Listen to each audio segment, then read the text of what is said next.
Hello.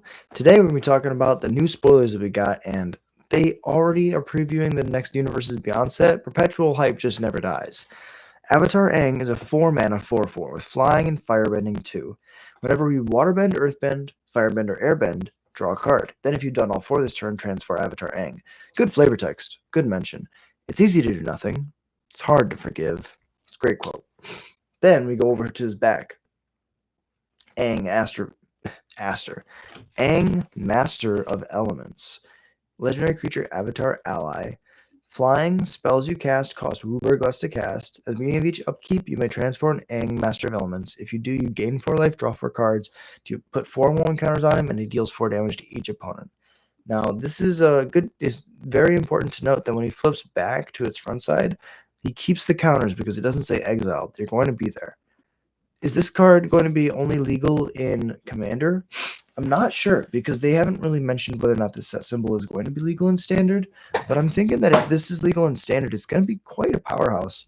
And even if it's just a Commander, I mean, we don't know what waterbending or any bending is yet, but these mechanics could be ridiculous. And if you get it to the backside, no matter how difficult that may be, being able to make all of your spells cost Wooburg less on a 4-drop, usually this is an effect that Morophon has. Morophon is a 7-mana changeling that's generic and makes all of the spells of a chosen creature type. When it enters, you choose a creature type.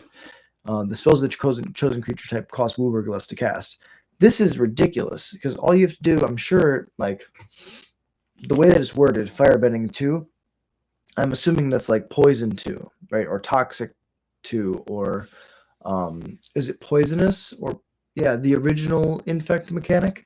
So if they're all damage triggers from attacking, right?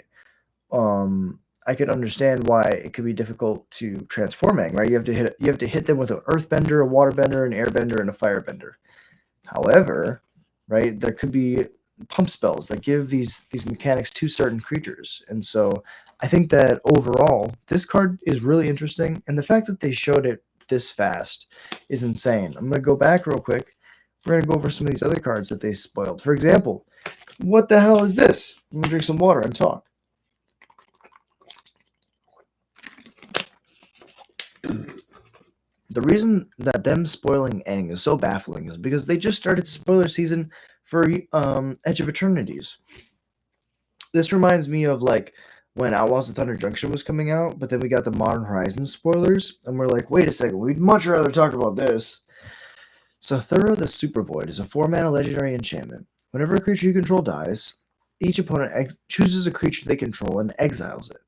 Beginning of your end step, if a player controls no creatures, sacrifice Thura and put in creature card exiled with it onto the battlefield under your control with 2 1/1 counters on it.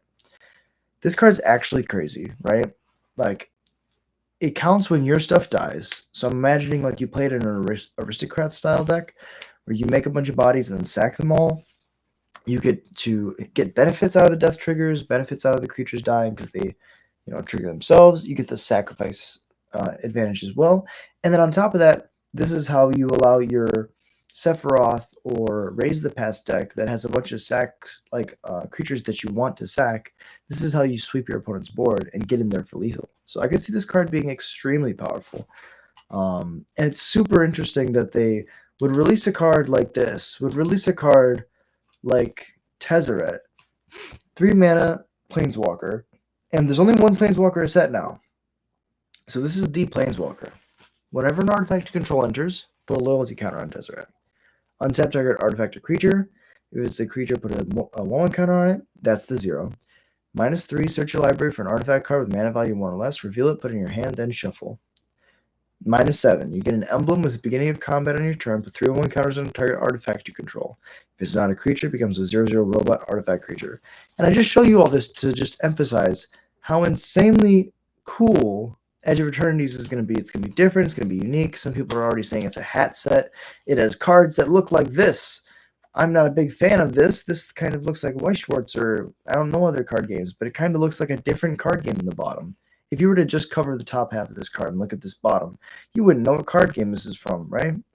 And so I think this set is like super different and unique and powerful. Like, I think it's fun and it's cool. And then they spoil Aang, which of course everybody's going to explode. Everybody's going to be like, whoa! So I just wanted to do a little bit of talking about that real quick before we start our live stream. We're going to jump into it now. I'm going to play for a... Oh, no, not this one.